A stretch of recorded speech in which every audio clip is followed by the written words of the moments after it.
आजकल इंटरनेट पर एक चीज़ हर तरफ आप देख सकते हैं कि किसी न किसी का ब्रेकअप होता है या किसी का तलाक होता है।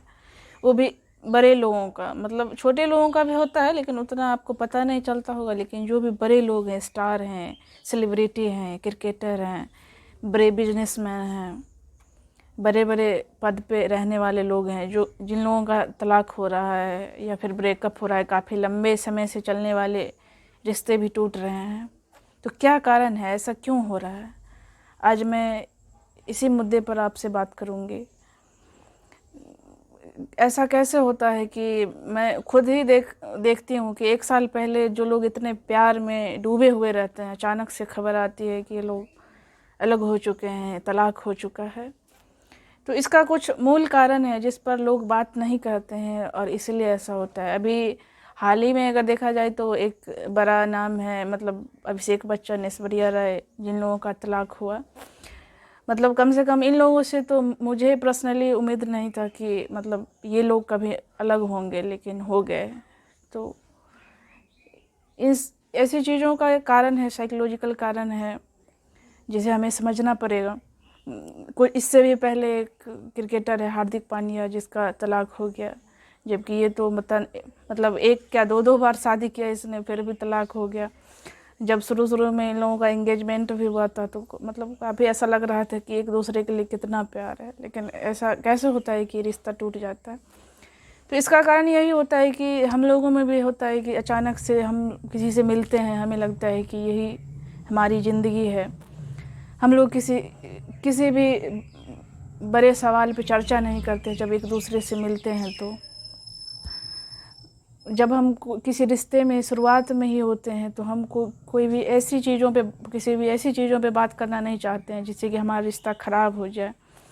हम कुछ डिस्कस करना नहीं चाहते हैं, बस देखते हैं कि हाँ दिखने में अच्छा है, पैसा अच्छा कमा रहा है। लड़कियां ऐसा ही देखती है, लड़का देखता है कि हाँ लड़की सुंदर है, कुछ अगर वो साथ में उसका कोई नेम फेम हो, कोई जॉब करती है तो और अच्छी है। लेकिन वास्तव में हमारा रिश्ता इस बुनियाद पे नहीं चल सकता है। इसके लिए जो प्यार और अंडरस्टैंडिंग की ज़रूरत है, उसको हम लोग ज़्यादातर इग्नोर करते हैं, जिसके कारण होता है कि एक समय के बाद हम इस चीज़ को, इस रिश्ते को ढोने लगते हैं और फिर उसके बाद ये रिश्ता ख़त्म ही करना पड़ जाता है। कोई भी रिश्ता तोड़ना नहीं चाहता है वास्तव में, लेकिन हालात ऐसे हो जाते हैं कि लोगों को अलग होना ही पड़ता है। तो इस पर मैं, जो लोग अभी रिश्ते में हैं या आने वाले होंगे, तो मैं उन लोगों के लिए ये सलाह देना चाहूँगी कि जब आप किसी रिश्ते में जाएं तो शुरुआत में ही कुछ चीज़ें ऐसी हैं जिस पर ज़रूर ही डिस्कस करें। ऐसे ही रिश्ते में नहीं चले जाएं, क्योंकि लोग शुरू शुरू में इतने एक्साइटमेंट में रहते हैं, इतने मतलब उतावले रहते हैं कि वो बाकी चीज़ों को ज़रूरी ही नहीं समझते हैं समझना या उस पर बातें करना।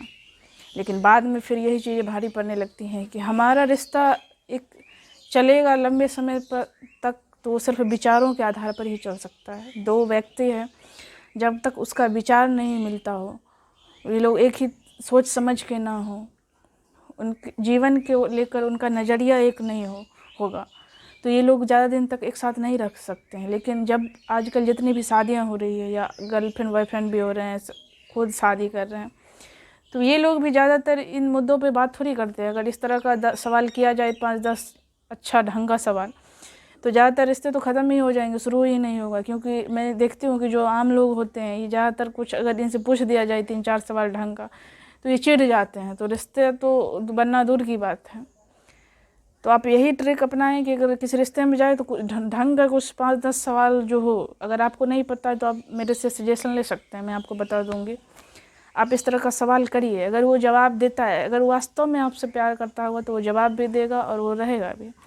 लेकिन हम में से ज़्यादातर लोग सवाल भी इसलिए नहीं करते हैं कि ये रिश्ता टूट जाएगा, वो भाग जाएगा, कुछ ऐसा पूछ लिया तो फिर बाद में तो आपको रिश्ता तोड़ना ही पड़ता है मजबूरी में। तो इससे अच्छा है कि पहले ही समझ लें, तो फिर आगे के लिए अच्छा रहता है। अब कुछ दिनों की खुशियाँ तो ऐसे भी 4 दिन की चांदनी फिर अंधेरी रात, इससे अच्छा है कि थोड़ा कलेजे को मजबूत करके आप शुरू में ही थोड़ा जांच पड़ताल कर लें, ताकि बाद में हमें पछताना ना पड़े।